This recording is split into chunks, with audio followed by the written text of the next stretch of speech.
this morning. I think people will be probably filtering in, and there may be some who went to the Town Manager Search Committee meeting, which is also being held this morning. There will be another one at 1 o'clock over at Harvey Wheeler for those who would wish to attend. And Andrew is on vacation, so Heather was the one who sent out the notices, and I guess that's why we have slightly different coffee game. But with that, I will start with this side. So, yeah, Gary Kleinman, Planning Board. So not a whole lot new to report right now. We do have 9 articles into the warrant. A lot of them are sort of housekeeping issues. I think that, just sort of updating things that need, either town council identified in the warrant or that the planning staff has identified. A change to the wireless overlay district around Middlesex School is really kind of a holdover warrant article from last year that we didn't feel was ready to move at that time, but we have since moved, and a formula business bylaw.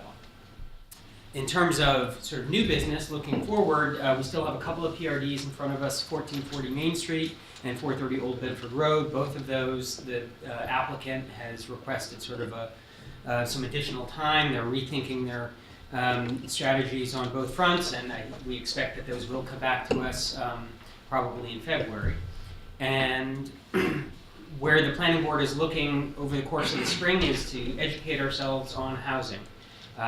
In preparation for the warrant of 2020 and coming off of the long-range plan, I think I mentioned this last month, we're going to be sponsoring a series of workshops on affordable housing and zoning issues in the village centers before we make any recommendations there. Civic Moxie will be coming in to give us an overview of the smart growth analysis that they did for our long-range plan. We're going to invite Chris Clutchman, Massachusetts Affordable Housing Advocacy Group, Barbara Morse, who was a member of the Long Range Plan Committee, and maybe Dory Keogh will come and give us some suggestions or recommendations regarding affordable housing, specific to zoning changes that might influence affordable housing. And then we've asked Todd Benjamin to give us a little overview of the results of the Affordable Housing Funding Committee, just so that we are educated a little bit before we start diving into potential zoning changes that would have intersection with other town departments. this Friday and Saturday, there's the Mass Municipal Association annual meeting, and they sometimes have information, so I'll see if we can pick something up there. Has there been any examination of Airbnb regulations? That is sort of starting to get on the front burner statewide. Yeah, Marcia Rasmussen, the Director of Planning, was looking into that last year, and I don't recall exactly what the disposition was. I think now we have some examples. I think it was kind of too new, but now we have some examples. I can mention it to her and see whether she I think it's worthwhile. My understanding is that there's a possibility of up to 6% tax on Airbnb that is over 14 days in a calendar year. Yeah, and they just implemented that in Nantucket, I know. Yeah, so it's worth taking a look at, and I think it's also, we may want to streamline the process for people to license for that purpose, because it has to be done where there's insurance proof and other issues get involved in it. Thanks. Thank you, Carlin Reed. I'm chair of the PEG Access Advisory Committee. At our last meeting, we had an excellent overview of the broadband deployment in town. We learned from Mark Howell about where broadband is and isn't. We figured out how to use the website that shows what's available. And it was a very interesting discussion, as you'll see from the minutes that will be posted shortly from that last meeting. In the meeting that's coming up, we're going to be looking at the PEG budget, the budget that runs the cameras that are recording this proceeding and others, as well as the PEG article that's coming up for a town meeting. And we're doing this in connection with FinCom. I talked with the FinCom organization last week, I believe, let them know what was some of the parameters of what's involved in this. So we'll be keeping them up to date with this and giving them recommendations on what we think is going on with this. Looking at the PEG budget is going to be interesting because it's not just the dollar amounts, it's also the structure of the department. This is a new town department. So looking at how it's made up from the ground up, since we're starting brand new, it'll be fun. I will say that Chris Whalen just notified the board that the contract with Carlisle has recently been signed, and they will be able to obtain access on an hourly basis. And so it'll be interesting to see kind of how that budget is affected by the usage. My understanding, I've not seen the fully completed signed document. I've seen partially signed, where Carlisle signed. It's about $50 an hour, up to estimating 20 hours a week. So it's about a $50,000 budget, which is not a whole lot, but it is something. And it allows Carlisle the flexibility that they wanted, and it gives us the flexibility that we were looking as well. So it'll go next to the school committee because they have another agreement. It's a series of agreements all involved with each other. And I'm very glad that progress was made. That's The agreement with the school is the leasing of the space in the school, so. That's correct. Good transition to turn it over to Bob, and if we can maybe give him the mic. Couldn't have asked for more. Robert Braun, School Committee. We've only had the Concord School Committee meet since the last chair's breakfast, and it started at 4 p.m. with about an hour tour of each of the two buildings for the school committee to get up to speed as far as our warrant article is concerned.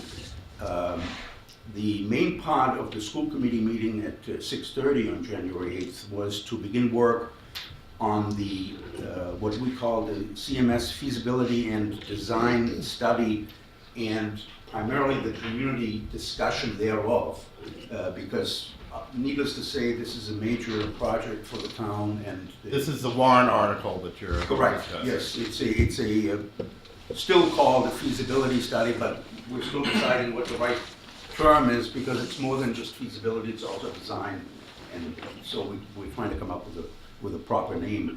And it is a $1.5 million item.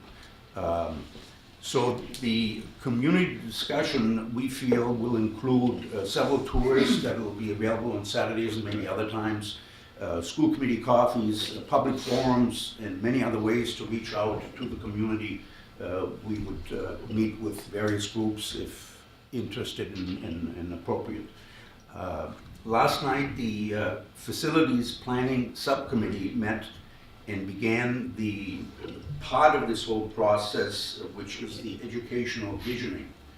Clearly, you know, when we get involved in this kind of a project, we want to know what the educational input and aspects thereof are, and that's extremely important. You know, so we've done that. And last but not least, our school committee meetings are now broadcast live, and that's a positive. The first one was this January meeting, so looking forward to all of you taking a look live. Signing up for the tours, how would one go about that? Do we know that? We just decided kind of on the blueprint at this January meeting. We're meeting again a week from yesterday, and it'll be finalized. It'll be well publicized.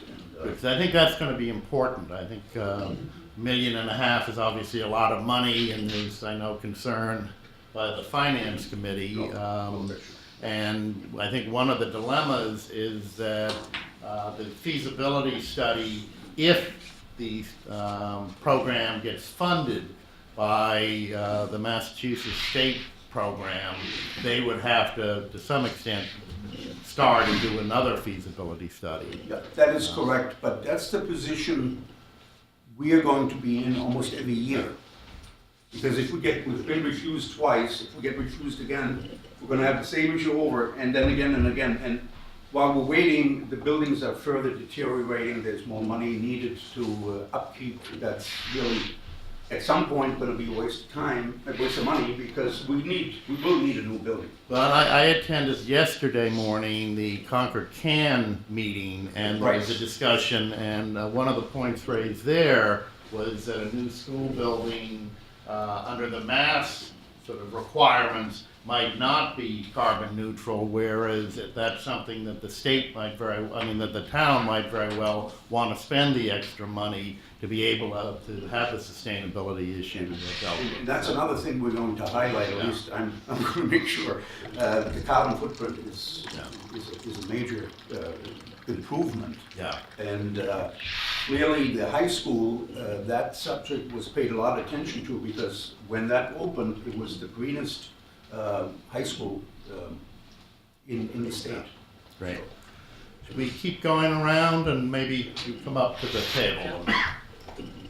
And I assume these mics are on, so if you double check. One of the issues of PEG Access is a couple of meetings ago, the select board, we received a number of complaints that the sound system wasn't working well. We had a meeting last Monday and hopefully we upgraded, but I haven't heard any complaints yet. But we do want to make sure that it is picked up by PEG, so. I'm Janet Miller, Chair of CSEC, the Sustainability and Energy Committee, and we have a number of things going. Kate Hanley got a mini grant from National Grid, which basically paying for pamphlets to promote weatherization, the Mass Save program. And Concord residents who heat with gas or who are gas customers qualify.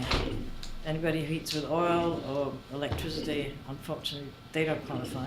But just trying to get more weatherization done.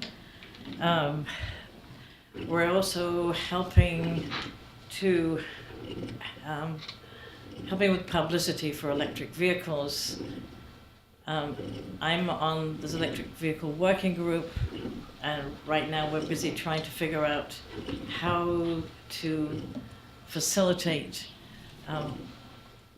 wiring or whatever, how to plug in vehicles in multi-unit dwellings, which is rather complicated. There's several people who are interested in Concord Reed. I want an electric car. How's it best done?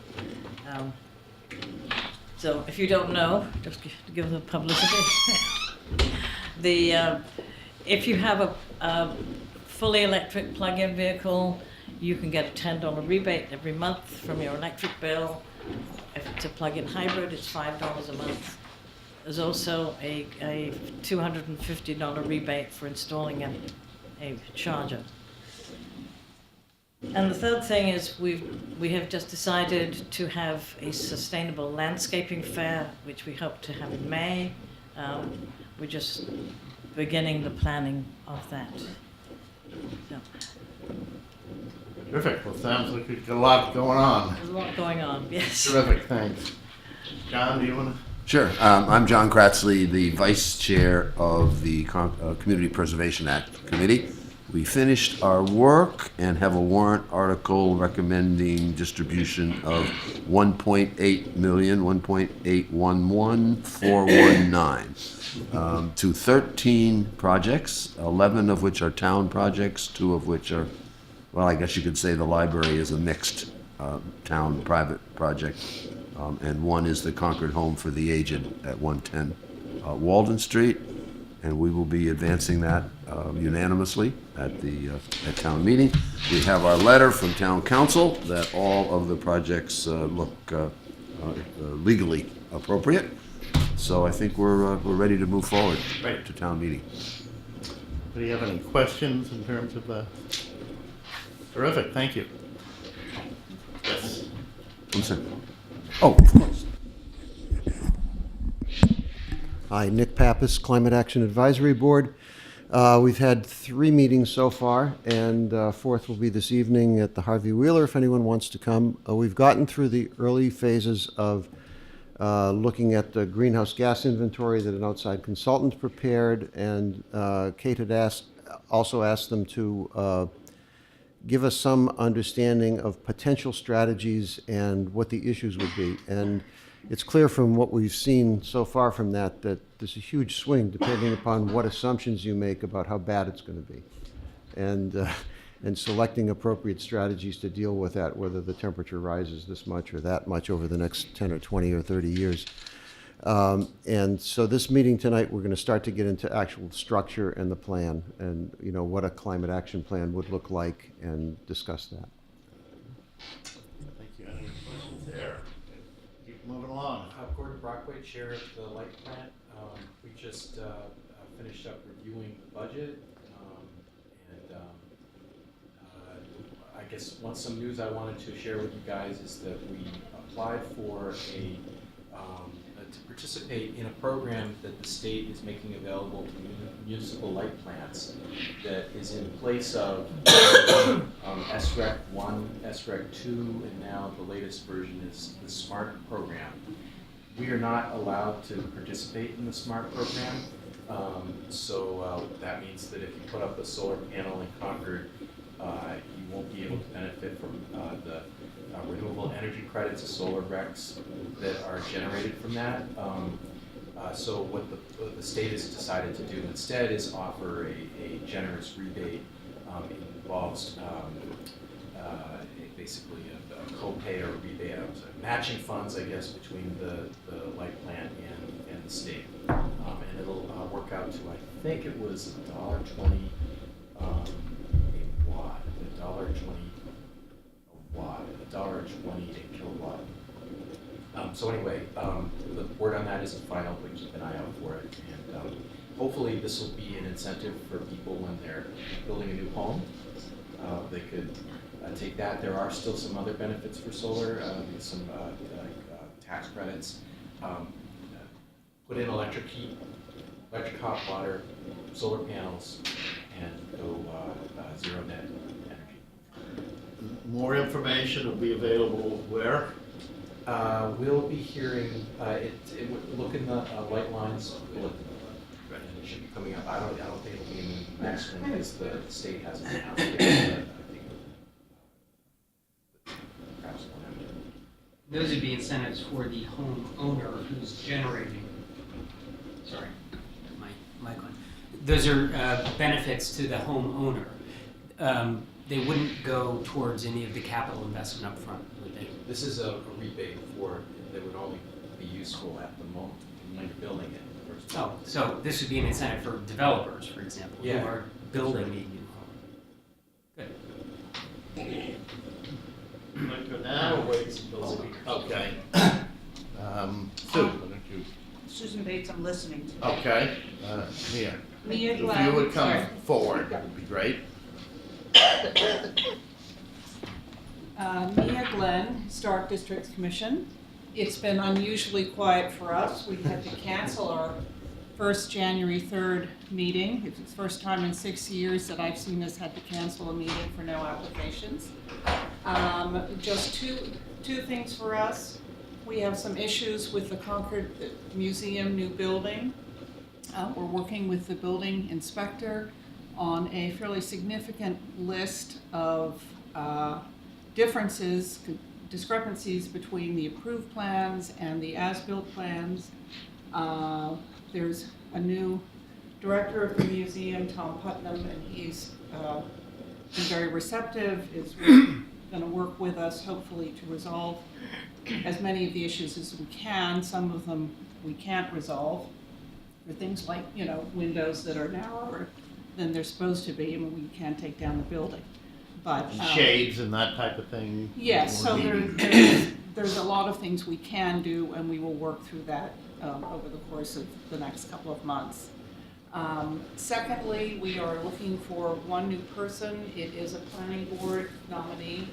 But if anybody knows a fabulous architect out there or someone who has some specific historical knowledge for our kind of work, we'd love to hear about it. So, thank you. Thank you.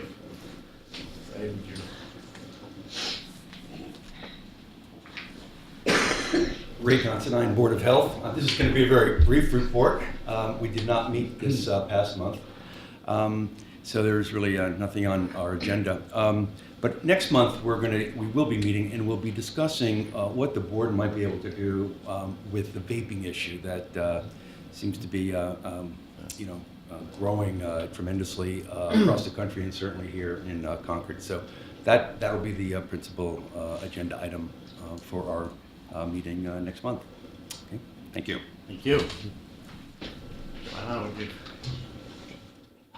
Joanna Boynton, Chair of the yeah, well, it's easier, I know. Joanna Boynton, Chair of the Concord School Committee. Sounds like Bob did a great job summarizing where we are on the pursuit of communication around a possible new middle school. I don't know if you mentioned negotiations. We're working towards starting negotiations with the CTA, which will begin with some training in early February around what's called interest-based bargaining. It's a new approach to bargaining. We're learning about it to consider it, and we'll have more conversations at committee on that. I think those are the two big items in Concord. Now, will be 2 open seats, and at this point, there's Correct. only 1 candidate? Actually, I just heard of yesterday a Okay. second candidate, so that is good news. Yuval Ehrlich, sorry, I just read it, so I haven't heard it out loud. But I haven't met Yuval. But anyway, so we do have 2 people running, which is terrific, because there's a lot of work to do. Yeah. Thank you. Maybe move the mic, John, if you would, over. Thanks. I'm Mary Beth Barker. Jean Goldsberry is actually the chair of the Disability Commission that I'm representing. So I'm here in her place. At our January meeting, we met with a woman who's starting up an adaptive bike share program along the Bruce Freeman Trail in Acton. She's looking for various people to collaborate with. It sounds like a really nice project. So we'll be working on that going forward. We also met with some folks who are starting and who have begun actually an integrated camp program, which means that children of all abilities will be able to meet. The idea of the program is that they will meet in the woods, in nature, have a lot of exposure to nature. So they're looking for a site to develop the program in right now, having some problems because there has to be certain they have to meet certain requirements around bathroom facilities and things. So anyway, we'll be working with them as well, trying to help them get that started. In our last meeting, we also addressed a complaint from a citizen about a shop that opened up, a new shop in Concord Center. There was a problem with access to the shop. There's an adequate handicap door with a button. There's an adequate entrance into the shop, and that entrance and hallway was being used to store merchandise so that no one could really access it. Anyway, there was a site visit done. We met with the proprietor.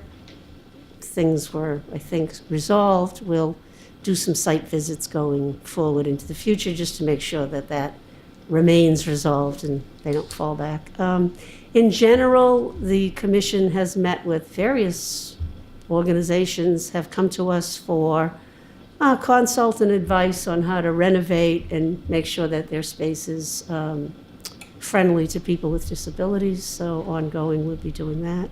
Let's see if I there's think the anything. commission also now has somebody from the Council on Aging who Yes. attends, which is a very useful. That's sort of, very helpful, right, someone joined us. And we are looking for 2 new members, so if anyone knows people in the community who are either family members, or, caring for somebody with a disability or has a disability of any type, we'd like to have them submit a green card and consider joining us. So that's about it. Thank you. Thank you. I know that one of the issues with the accessibility of the new property had to do with kind of notice as to where the location was if you wanted to access. There wasn't anything on the sort of front door, so the tendency would be to go to the front door and then not know where to go.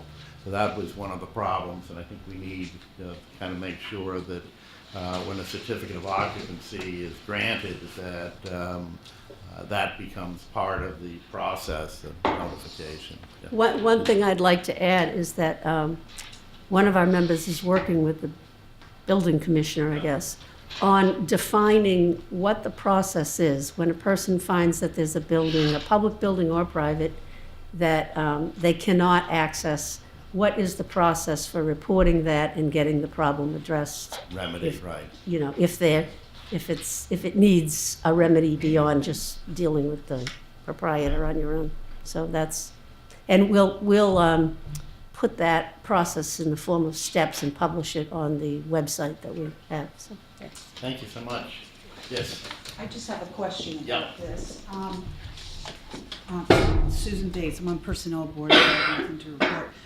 Isn't it the responsibility of the building inspector to follow up on any complaints of that nature, someone from their office? I think that's the case. We have a new building inspector. That the previous one, I think, retired in December, so that I think the transition is maybe the issue. But that's what the commission is verifying exactly the process. Because it makes sense that that would be the Yes.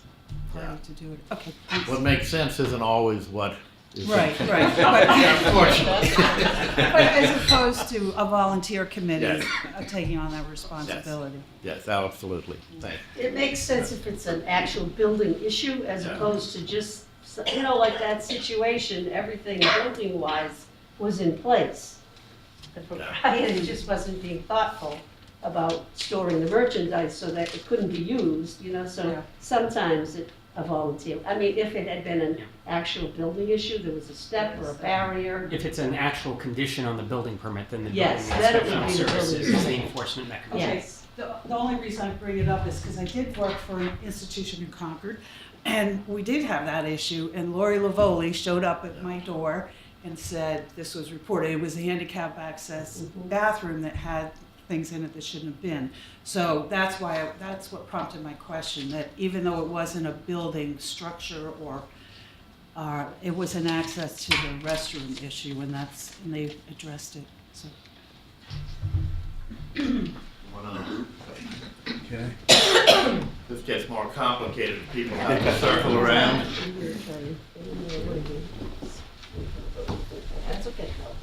My name is Christian Fisher. I'm the chair of the Board of Assessors, and not a whole lot's going on, but I just want to report to the board. We met last night and we did what we call administrative abatements, which are pretty much just sort of standard things that are not very controversial. I think maybe of note to this group might be that in that, a couple properties come off the tax rolls. One was something acquired by the town of Concord on Commonwealth Ave, and the other is, which happens sometimes, is a couple properties on Main Street acquired by Concord Academy. It's sometimes understood when there are properties on the edge of a campus like that, if they want to expand for the future, they will acquire those properties. So I think that's worth noting. So we're bracing ourselves for the real abatement season coming up February 1st, and we have a couple meetings in February and a couple meetings in March, and the expected abatement applications don't seem to be out of the ordinary, so we're not expecting anything unusual. Are you planning with the senior tax exemption process, this will be in its second year, when will the applications for that begin? I don't know exactly what the public relations on that is going to be. I think we had a mailer out in the spring last year, and Yes. I would expect one would come out probably again. Do you expect that they'll need, I know there was some discussion that it was taking up a good deal of time of the personnel over at the Board of Assessors, whether there'll need to be additional assistance in that regard? Well, I'm not hearing much more about that. I get the feeling that from talking to the town assessor that the process has become a little bit more well understood and a little bit more efficient. And I think they'll be able to process it on their own. Hopefully they won't need an extra half person or so to process that. If that's the case, I could certainly bring that up at the next meeting. But it seems to be under control right now. Right. And moving along. Good, thanks. Who is next back there?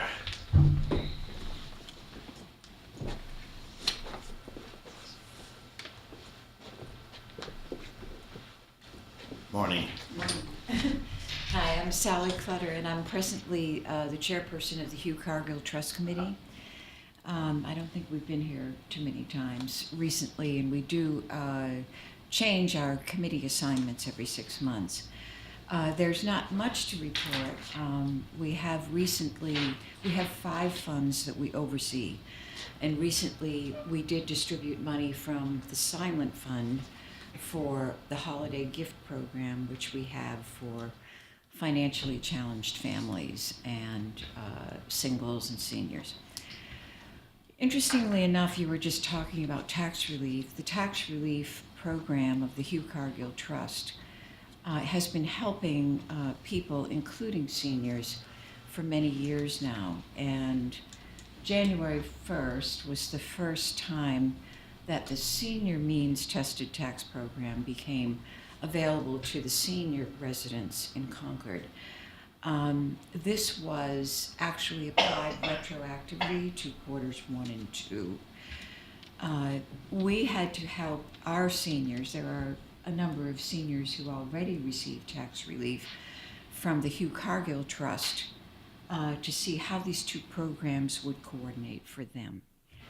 And I think that in spite of the fact that the program may be in place, it's still causing a little bit of confusion to some of the seniors, particularly since the deduction that they received based on the new program was applied retroactively, and some of them now have a negative balance. So we actually have brought the Council on Aging on board, so that if any seniors go over to that facility, they will get some assistance. Have you found any overflow from the federal government shutdown in terms of immediate needs of some people who? I know there was reported to us that there were a number of people who received Section 8 funding that was being cut off, and that was very troubling. Actually, that's a good question to the Concord Housing Authority. For us, I don't, very often we don't know what creates the financial disability. We do have some Section 8 clients. I can't really answer that. Yeah. Great, thank you. Okay, thank you.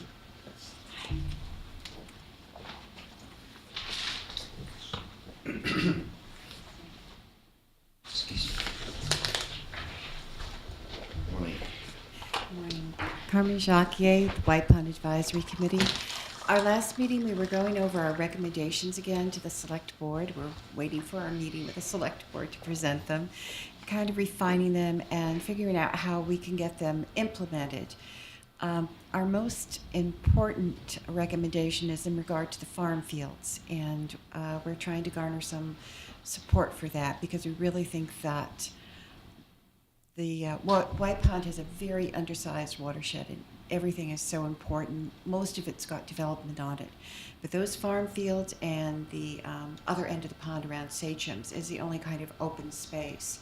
And we want to make sure that the best care is taken of that. We feel that the farming that's been done with fertilizers is not best, because that's a drainage for the pond. And you know, we've had algae blooms. We have too much phosphorus. Great, well, we'll look forward to that then. Thank you. Yeah, Bob.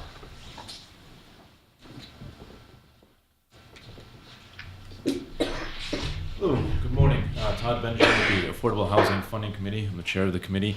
We met last week, and things are kind of quiet on our committee where we've presented our recommendations to the select board. So we're kind of waiting in the wings, see if we can be of any assistance or whatnot. So things are kind of calm. We're just kind of touching base with each other. Some of my colleagues were at the select board meeting on Monday.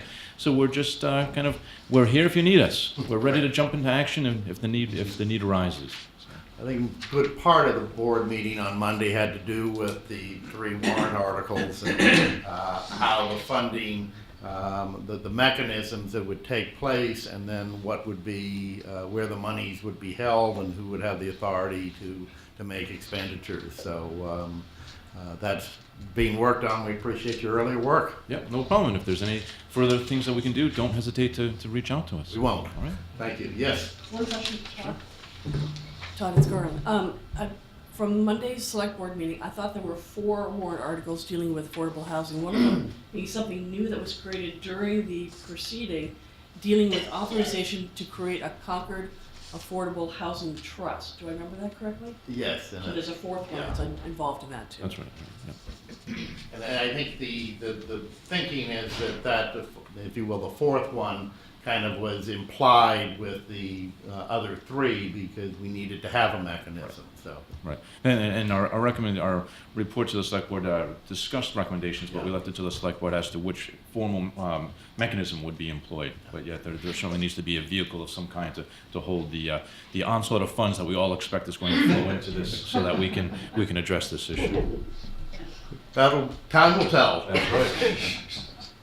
Thank you, in the back, yeah.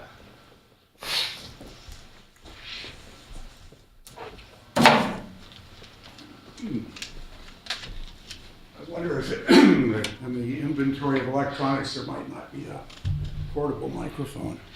Just a suggestion. Excuse me, John Soden, Bruce Freeman Rail Trail Advisory Committee.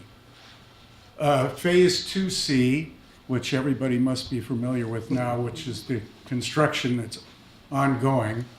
On the 3rd, there was a walkthrough with all interested parties. MassDOT apparently considered that the final inspection, from which a punch list, everybody knows this, the remaining items is being developed. There is a construction meeting on Friday, which I believe the punch list will be finalized.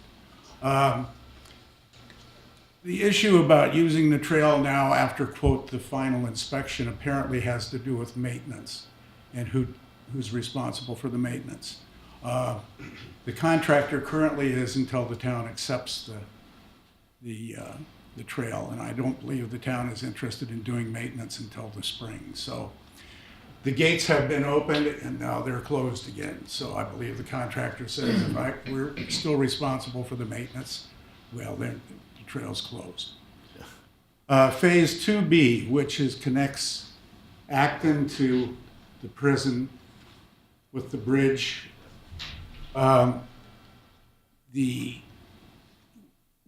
comment period on the 75% design has been closed.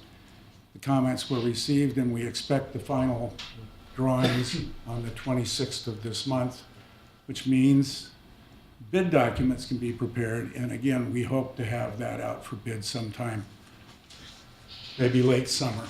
So once that happens, then that's another link in the trail that'll be finished. So construction 2020? Completion date estimated 2022. I've seen a picture of a pedestrian bridge up in New Hampshire over Route 95, which is supposed to be the concept for our bridge. And it's a wonderful looking bridge. And when it happens, it'll be great for all of us cyclists and walkers and Cross-country skiing. cross-country skiers. Yes, indeed. Well, and that's where the report from the Commission on Disability, the bike program, opening it up really to, lots of people. So it'll be very exciting, I think. Well, I think it's a wonderful thing. Yeah. Terrific. Well, thank you. Anybody have any questions on that? Or thank you so much. Thank you. Sure. So the Finance Committee is working through its process of reviewing warrant articles. We are listening to various town budgeting entities who are tweaking their budgets. Some of you who follow the process closely may know that the regional school district did meet our guideline. The Concord School Committee is above the guideline. The town budget is above the guideline, although there have been some favorable changes within the last week that have brought the town budget very close to our guideline. We're now preparing for the hearings that will be held in February, at which all of the warrant articles that the Finance Committee is concerned with will be discussed. February 11th, I believe. I believe there are 2 hearings, and February 11th is one. I have to. The earlier one. Right. You have a total of 3, actually. One joint and one, right. So that's where we are. Questions of the finance, they control everything here. Well, that we'd like to dream with. It'd be nice if we could do something. Carmen, do you? So the warrant is closed, the warrant is finalized, the warrant's about to go to the printer, unless, did it go yesterday? Did it go? It's going today? I think today. All right, the warrant is going to the printer. There's roughly 50 articles. There's 1 citizen petition this year, which is astonishing for Concord. We have some issues that I'm sure will generate some discussion. We'll see what that looks like as we go through the hearings. Couple of things of note for town meeting this year. One is that I've asked the Select Board, the Finance Committee, and the Planning Board if they would take email questions during their hearings. And town staff has the ability to assist with that. See what, it's not CCTV anymore, MMN. What MMN does is they run a caption along the bottom of the screen while the hearing is televised, letting people know that they can email a question or a comment to a particular address. It is necessary to include your name and your address, and those people will be verified as bona fide Concord citizens before their comments come up. And then there's some discretion in the chair of the hearing if it's a redundant question or an inappropriate question on some level. That they may not read it, but this is an effort to expand access and participation for folks who can't get to the whole hearing, or who can't get a babysitter, or whose car's in the shop, whatever it is, but they want to participate. They can do it from home, and if they've got something to say or a question they'd like answered, it will benefit us all if they're allowed to participate. Along those lines, for the first time this year, we're also going to take questions and comments at town meeting by email. And we will do it the same way. There'll be a caption on the bottom of the screen that's televised, so people know where they can send their question or comment. Again, name and address, and verify who people are, so we don't have random people from Acton commenting on what's going on at our town meeting. Correction would be good. Right. We will have staff from the town clerk's office collecting and reviewing those questions and comments, and anything that isn't already asked and answered, they'll feed to me as the moderator, and at the appropriate time permitting, we'll get those questions answered or have those comments read to the floor. North Andover has been doing this for a few years, and it seems to be working well for them. And again, it's an effort to expand participation and engagement, and get people to turn on town meeting if they can't get there, and get them to participate even if they can't appear in person and vote. And that brings me to the next thing that we're going to do at town meeting this year. We're going to have a pilot demonstration of an electronic voting system on Tuesday night that involves an iPhone-based app. This approach is a little more complicated than a clicker. However, it's more cost-effective, and it offers us, if we like it, and if it proves manageable to us, it offers us lots of other uses. So once people have this app on their telephones, town departments, the select board, the school committee can use this app to do surveys and take polls and so forth for anybody who's got the app loaded on their phone. So it has additional benefits to just being something that we would use at town meeting. So there'll be information about it in the warrant when it comes out. There'll be a website for us that we can visit. The company that we're going to use is called VOATZ, V-O-A-T-Z. They will have a website set up just for us that will explain how it works, how you download the app. There's a bunch of security involved in this app, so that when you come to town meeting, you're going to get a little card that has an individual scan code on the card, and you're going to take your camera on your iPhone and you're going to scan that code. Yes, there will be hand holding. There will be hand holding. There will be people on hand to help. You're going to scan that, and that's going to demonstrate that you're in the room, and that you're a Concord registered voter, and that you're not, again, some random person from Acton who downloaded the app and you're voting at our town meeting. So that can't happen with this system.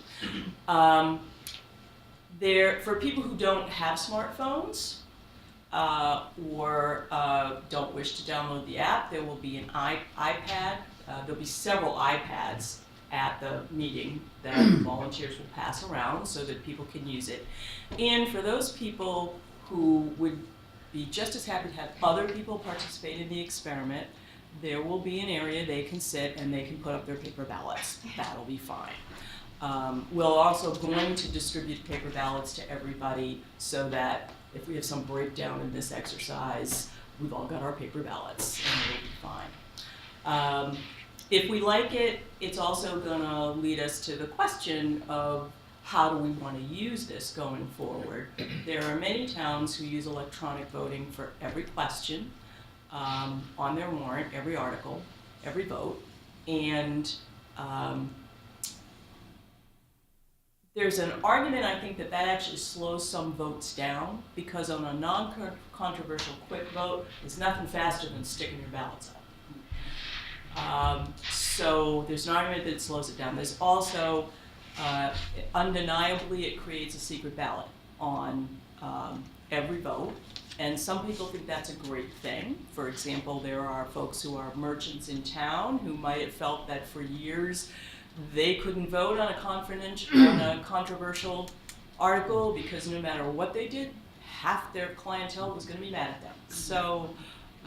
So you see the benefits of it, but it's a kind of a decision we have to make as a community. Acton uses electronic voting only on 2/3 votes and on counted votes, and that speeds up their process. You would have to be present, though, at the meeting. You can't use you've got to be email present. or- No, you got to be present to vote. That's state law.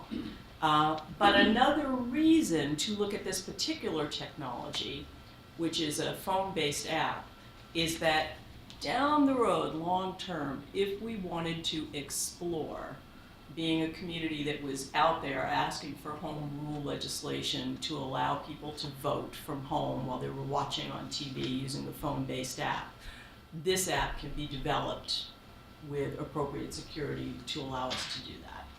So that's a long ways away, and there's a lot of hurdles between here and there and making that happen. But this would be a first step along that road if that was a place we wanted to go. And step one would be getting used to the technology and making sure that it feels comfortable to us on every dimension. Are we okay with secret votes? Are we okay with the technology? Are we okay changing our traditions? So that's kind of our big news for town meeting this year. It'll make things a little slower Tuesday night. But it would be done one night. We're just going to do it one night. It's just going to be Tuesday. We decided not to do it Monday because town staff is already pulling their hair out, getting things set up, because they don't get the gymnasium until after school gets out. And then they've got, like 2.5 hours to get all the screens up and get all the chairs tied together and so forth. And if this is at the same time they were trying to get the new technology up and running, that doesn't really seem fair. So we're going to do that Tuesday when they have the whole day to kind of bring things in and set it up. So we're going to be we're asking the tellers to come in for training and help us, possibly the ballot counters as well. We're going to be looking for, this is a perfect role for high school kids, right? To help adults with technology, right? Okay. Take over. We're going to be looking for some volunteer high school kids to help us with people who are struggling with their technology, and VOATS will have a bunch of people on hand. So, I can't promise that it will be smooth and flawless or speedy, but I'll be asking everybody for a spirit of experimentation and an open mind to look at whether this use of this technology would bring us to a better place. We want town meeting to remain relevant for us and to remain a usable form. It's been great for 300 years, and we'd like to keep it in the next century. So if we have to adapt it a little bit to modern life and a huge increase in population from what we were in the 1800s and 1700s, well, let's do it. Carmen, will all of the votes on Tuesday be taken using this technology, or just some subset of the votes? Haven't made a final determination on that. I think that my inclination is to take all the votes on Tuesday that way, but I'm certainly open to comment on it. And of course, 3/8 of the kids at the high school will be eligible to be members at town meeting, this town meeting, as I understand it. So. No, not this one, because this one. No, because you're talking about the home rule legislation from last year for 18 That still has to be. We still need that to get through the legislature as home rule legislation, and I don't know, Bob, are you able to tell us anything on where that is? It's not adopted, I can tell you that. The activism club has closed and involved, and we've had one meeting with Tammy Gouveia, and it's being worked on. It was buried in committee last year, as I understand. As have so many other Yes. previous bills of a similar nature. Carmen, would we be able to download that app before town meeting? Yes, absolutely. You're going to be able to download it beforehand so that you can, as a matter of fact, we want people to download it beforehand so that not everybody is walking in trying to use the wireless system in the high school to download their app. Will the journal carry, can you have the journal carry a story about this? We'll have the journal carry a story about it, and as I mentioned, there'll be a special website that VOATS has for us. It's going to be in the warrant. It'll also appear in the Finance Committee report. The instructions on where you go for the information. We'll put it on news and notices for those who subscribe to it through the town, and we'll put it on the town website. I think the polling option, should this work, I think the polling option is really intriguing. So I hope it really does go forward and it works. And if that happens, then I think it would be really helpful to do a training for committees on how they might use that polling option. I can certainly see it for the Board of Health, and I'm sure for many other committees it would be very applicable as well. Yeah. What is, one final question, I'm sorry, I don't dominate. What was the citizen petition? What's the essence of that warrant article? The single citizen petition is a re-up of the ban on artificial turf. Moratorium. Moratorium on construction of artificial turf fields on town-owned property.